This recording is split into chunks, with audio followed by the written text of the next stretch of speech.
Hey guys, how's it going? It's Shiftmaster here, and today I will be doing my very first Let's Build video. Anybody who's familiar with my building style knows that I like to build in sort of a traditional, more early 1900s style, a Victorian style house instead of a modern style house. Not that there's anything wrong with building in modern, actually. I mean, you see over there and over there, some people have come up with some really cool things building in a modern style, but I prefer to build in a Victorian style because I'm really in love with Victorian style architecture, and I really do appreciate the detail and work that does go into actually building them. So I will be working on trying to build them in Minecraft today and let you guys see my entire process of how I go about doing that.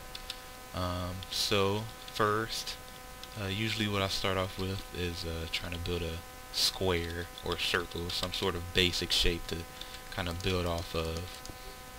In this case, I think I'm going to start off with a square just because my lot kind of a square and calls for a square kind of building here.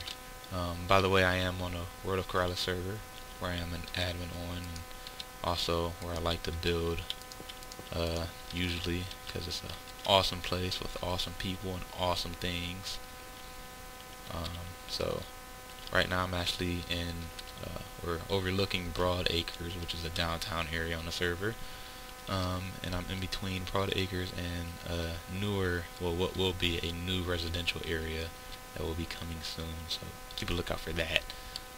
But in the meantime, I will go ahead and start trying to make a square. See, where am I at? 1, 2, 3, 4, 5, 6, 7. Kind of 7. I think I'm going to do a 18 by 18 now. So 8, 9, 10. 1, 2, 3, 4, 5, 6, 7, 8. Okay. 8 by, or 18 rather, by 1, 2, 3, 4, 5, 6, 7, 8, 9. 1, 2, 3, 4, 5, 6, 7, 8, 9. Okay, so let's go ahead and walls 98, which is the block code for stone bricks, and there we go. Square. Usually what I do once I do get my square is I start to kind of, or actually even before that, I actually start off with trying to make a kind of 4 square layout. You are now aware of your tongue in an uncomfortable position. You are now aware of your, there you go with the quote-unquote trolling admins of the World of Keralis. So anyway, here we go with the so I do have a 4 square sort of design now.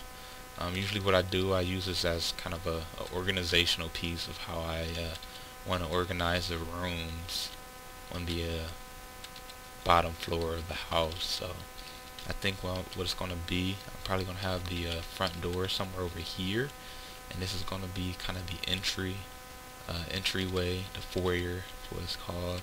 But then it's going to be a living room, dining room, and kitchen.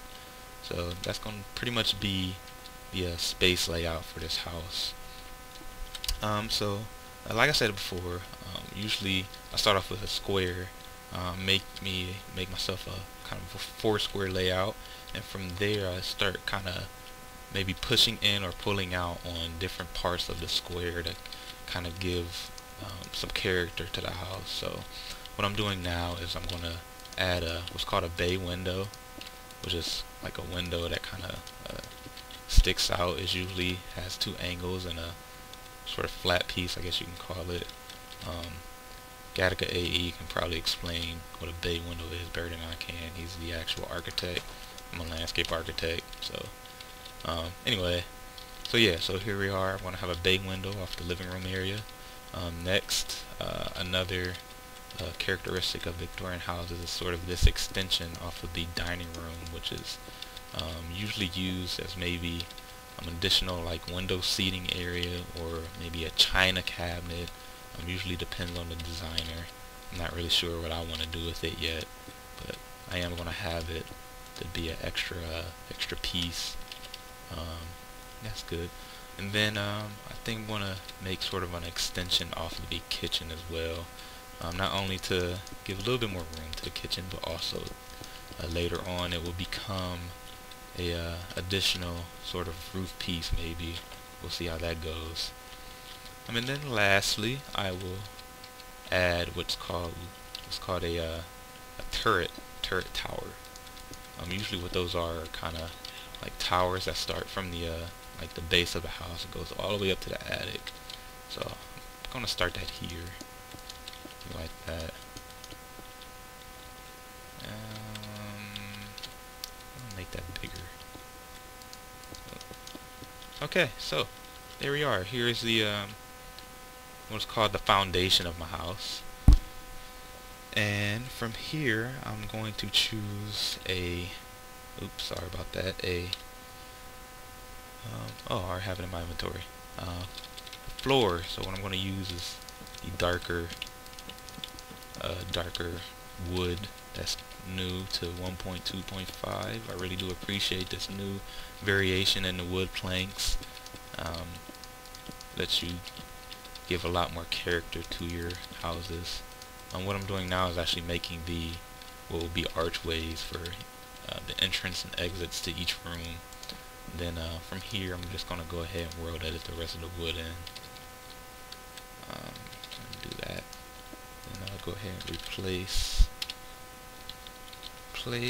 0, which is air, for 5 wood plank, and then :1, which is the dark wood plank. So there's my floor for the downstairs. And then come over here, just fill in the rest. Alright, so this is pretty much my floor for the house. What I'm going to do now is make a wraparound porch. My rule of thumb for porches on my houses is that the minimum space in between the end of the porch and the wall of the house is 3 blocks. As you can see here, the minimum is 3 blocks. So go ahead and do that. By the way, if I didn't say already, I am playing on the World of Keralis server. I am an admin here, and this is where I like to build. This awesome stuff. If you're not, I know that's right. If you're not a builder here, or want to become a builder, all you have to do is apply at worldofkeralis.net. There's directions there on how to apply, and then just go to worldofkeralis.net, read up on the directions, apply, become a builder, build epic stuff with us here. Alright, so just gonna finish extending this.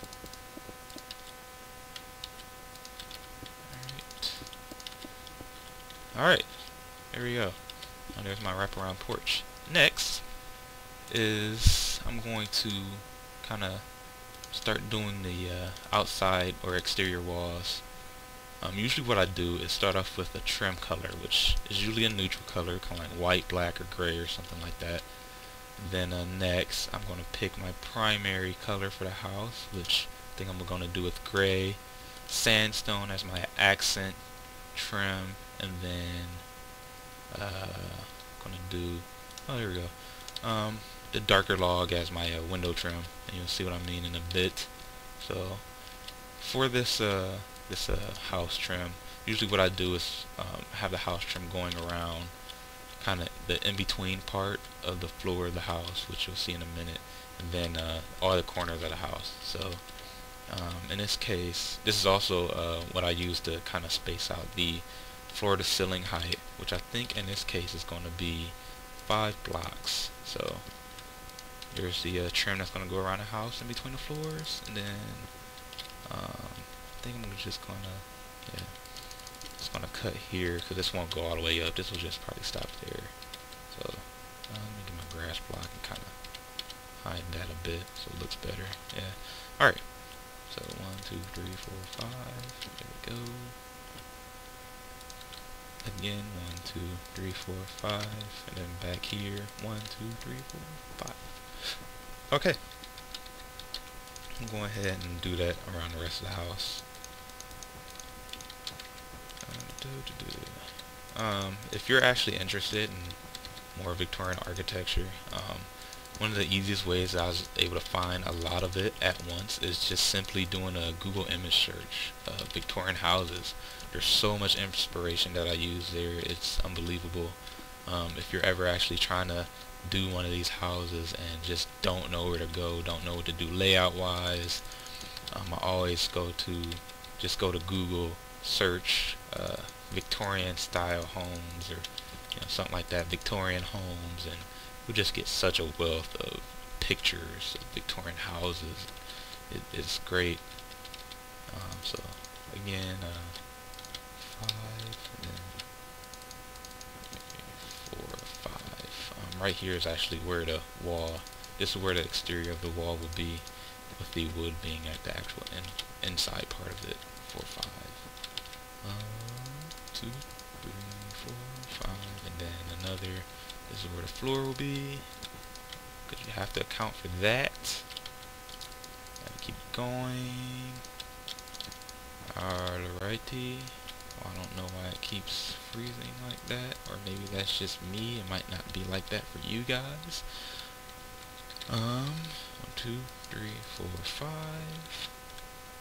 Then just gonna go ahead and keep on with that. Okay. 3, 4, 5. 1, 2, 3, 4, 5. 3, 4, 5. This actually isn't like a necessary part. It doesn't have to be 5 blocks high. It can be 3, it can be 4, it can be 6. But remember, the lower the ceiling is, the smaller the space feels. The higher the ceiling is, the larger it feels. But if you have like a 6 block high ceiling in a room that's maybe like 6 blocks by 6 blocks, it just kind of feels funny. So just keep the proportions in mind when you're designing houses, and figure out how high should my floor to ceiling height be. And then here I'm gonna have the bay window come. Well, actually, I think what would be cool, what if we squared off this instead of making it a bay? So now the bay window is actually just down here. That's gonna come up to here, and then it's gonna be squared off. I think that'd be cool. That's offset. I gotta fix that. Okay, cool. I fix that here too. No big deal. Alright, so usually in older style houses like these, the room that's directly above the living room is the master bedroom, which is the largest, usually the largest bedroom in a house, hence the name master bedroom. So by making this extension now, it's almost guaranteeing that this will be the largest room. So alright, from there let's go ahead and think up of a pattern I might use for the outside. So yeah, I think that looks good. What I'm doing now is trying to set up the primary wall color and the accent. When you're trying to pick out primary wall colors and accents, always remember that the primary wall color and accent should always like contrast with each other. So like you have the like light of the sand and like the darker of the gray, and it kind of contrasts off each other. So let's go ahead and do that. They don't always have to contrast off each other either. It can also be sort of like a monochromatic thing too. It's really just in what you think might look good. What I'm doing now is trying to lay out the windows for the bay window for the living room. Alright, so there's always a window that kind of is angled in comparison to the rest of the windows in the bay window, or in the bay window. Part of a bay window itself is that the windows on the side are angled. So there we go, right there. For the second floor, I think I'm probably gonna do double pane windows. A double pane window is actually like this. So like, say for instance, This is just a short demonstration. This is a single pane window, and then that will be a double pane window, and then you can just go on and so forth, triple pane, quad plane, etc. I don't usually see windows going over triple pane, so if you do quad plane, definitely need a room to match it. Anyway, so let's go ahead and do the double pane. There we go. So here we have it, double pane window over top a bay window. I don't even know if that's like the real name for it. I know these are double pane windows, so I'm guessing two right beside another would be a double pane. I don't know. Like I said, Gattaca knows more about that than I do. Anyway, so I think this is going to end part 1 of the Let's Build a Victorian House. Please stay tuned for part 2. Should be coming out probably tomorrow. I'm gonna try and do like one video a day kind of thing. So yeah, so let's go ahead and keep a lookout for part 2 of the Let's Build a Victorian House here on World of Keralis server. Thank you. Please like, comment, subscribe, do all that. Tell your friends. I do already appreciate the all the interest I am getting in the channel already. So please keep it up. And thanks, and see you soon. Bye.